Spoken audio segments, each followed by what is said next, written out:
सुजाता ने अपने बेटे नील के लिए लड़की ढूंढने के लिए सभी रिश्तेदारों दोस्तों से कह दिया था। उसे एक बहुत अच्छी लड़की की तलाश थी। वो अपने पति राघव से इसी बात की चर्चा करती थी कि जब दुल्हन इस घर में आएगी तो घर कितना खुशहाल हो जाएगा। चांद सा टुकड़ा लाऊंगी अपने राजकुमार के लिए। नील से भी बार बार पूछती कि लड़की तुझे कैसी चाहिए, पर नील हंसकर टाल देता था। क्या मम्मी, अभी कहाँ, मुझे बहुत कुछ करना है। उम्मीद नहीं थी कि नील फ़ोन पर अपनी पसंद की लड़की को चुनकर उसके सामने रिश्ते का प्रस्ताव ले आएगा। सुजाता के लिए ये एक बहुत बड़ा धक्का था। शाम को 2 कप चाय के साथ सुजाता अपने पति के पास बालकनी में बैठ गई। राघव ने पूछा, क्या हुआ सुजाता, आज चीनी डालना भूल गई चाय में? अच्छा। सुजाता का ध्यान विचारों से हटकर चाय की तरफ गया। मैंने ध्यान ही नहीं दिया, अभी लाती हूँ। सुजाता चाय के लिए चीनी लेकर आई और चम्मच से कप में घुमाकर मिलाती जा रही थी। पता नहीं कैसी होगी नील की पसंद, हमसे घुलेगी मिलेगी कि नहीं, मन ही मन उधेड़-बुन में लगी थी। राघव ने कहा, बड़ी चुप चुप हो, क्या बात है? नहीं, ऐसा कुछ नहीं। आज सुबह नील का फ़ोन आया था। उसने बताया कि माँ, आपको लड़की देखने की ज़रूरत नहीं है, मैंने लड़की पसंद कर ली है। सुजाता के पति को जब उसने नील से हुई बातचीत के बारे में बताया तो वो पूछने लगे कि अच्छा, कौन है लड़की, कहाँ से है, क्या करती है? कुछ पूछा नहीं तुमने? सुजाता ने जवाब दिया, नहीं, मैंने सोचा मिलकर बात करेंगे, कल आ रहा है। अगले दिन नील की पसंद का नाश्ता और खाना बनाकर फुर्सत से जैसे ही बैठी तभी नील आ पहुंचा। आते ही मम्मा मम्मा करता हुआ गले से लिपट गया। क्या बात है, आज बड़ा खुश है? सुजाता ने बोला। इस पर वो कहने लगा कि मैंने आपको माही के बारे में कल बताया था ना, ये देखिए उसकी फ़ोटो। कुछ घबराई हुई नज़रों से फ़ोटो को देखने लगी। लड़की अच्छी थी, वैसे भी ना कहने का तो सवाल ही नहीं उठता। नील की पसंद जो थी, पर अपने लिए अपने रिश्तेदारों में जान पहचान की लड़की देखने की उसकी इच्छा हमेशा रही थी। राघव ने सुजाता को इस बात के लिए पहले ही समझा दिया था कि नील को ही ज़िंदगी बितानी है, नील की पसंद ही माननी चाहिए। एक तरह से सुजाता भी अपने मन को समझा चुकी थी और अपने बेटे की खुशी में खुश रहना चाहती थी। कैसी है मम्मा? नील ने उत्सुकता से पूछा। प्यारी है, कहाँ रहती है, क्या करती है? सुजाता ने जवाब देते हुए उससे कई सवाल कर डाले।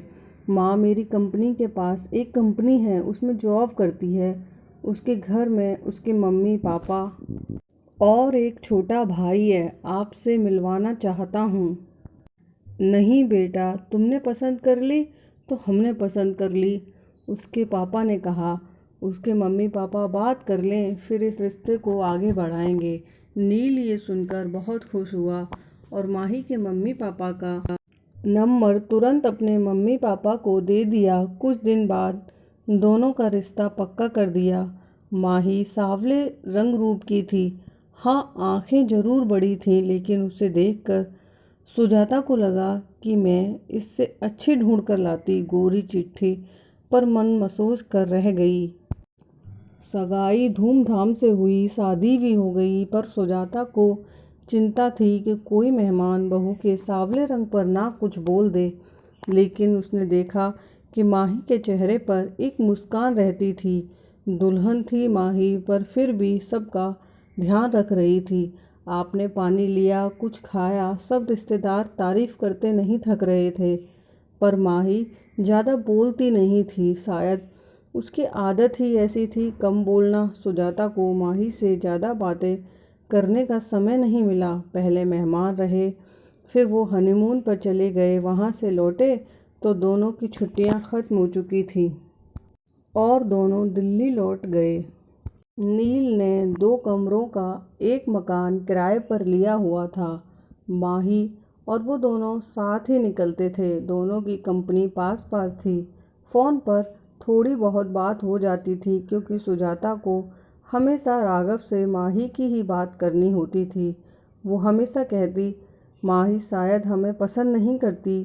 सुजाता को शिकायत होती थी कि वो दोनों घर नहीं आते। इस पर उसके पति राघव उसे समझा देते कि उनको छुट्टी नहीं मिल रही होगी। अभी शादी पर ली थी कितनी सारी छुट्टी, पर सुजाता के मन में एक डर रहा था। बिना जान पहचान की शादी हुई है। माही के कम बोलने की आदत की वजह से सुजाता और माही शादी होने के बावजूद भी एक दूसरे को ज़्यादा करीब से जान नहीं पाए थे। एक दिन नील ने फ़ोन किया और कहा, आप और पापा कुछ दिन के लिए आ जाओ। हम दोनों को छुट्टी नहीं मिल रही है, लेकिन आप लोग यहाँ आ जाइए, साथ मिलकर रहेंगे। सुजाता ने बहुत आनाकानी करते हुए मना किया, नहीं अभी नहीं, फिर कभी। लेकिन नील मानने को तैयार ही नहीं था। अच्छा, तेरे पापा से पूछ कर बताऊंगी। राघव ने हाँ कहने पर सुजाता की खुशी बढ़ गई और उसने एक लिस्ट तैयार कर ली कि क्या क्या राघव के साथ वो बाजार से लाकर नील की पसंद का लेगी। माही की भी खाने पीने की पसंद उसे पता चल चुकी थी। उसके लिए लड्डू, पंजीरी, घर का भी काफ़ी सामान बना लिया था और बाजार से भी उनके लिए शर्ट सूट खरीद लाई थी। आखिर पहली बार बेटे और बहू के पास रहने जा रही थी। राघव और सुजाता टैक्सी करके दिल्ली पहुंच गए। सुजाता सोचने लगी, माही ऑफिस होगी, छुट्टी तो ली नहीं होगी, दरवाजे पर ताला नहीं था। सुजाता को अच्छा महसूस हुआ। डोरबेल बजाते ही माही ने पैर छुए और नाश्ता और चाय लेकर आ गई। माही ने कहा कि आप नहा धोकर कपड़े बदल लीजिए, मैं थोड़ी देर में खाना लाती हूँ। सामने नया टॉवल रख दिया। ये देखकर राघव मुस्कुराए। थोड़ी टेढ़ी निगाह से सुजाता थोड़ी सी मुस्कुराहट के साथ नज़रें नीची करके नाश्ता करने लगी। देखा, बहू कितनी समझदार है। राघव के ये कहने पर सुजाता कुछ नहीं बोली, कहती भी क्या। शाम को जब नील आया तो सब खुशी से मिले। सुजाता सामान दिखाने लग गई। सब खुश थे। नील, सुजाता और राघव बातें कर रहे थे। माही अपने इधर उधर के काम समेटने में लगी थी।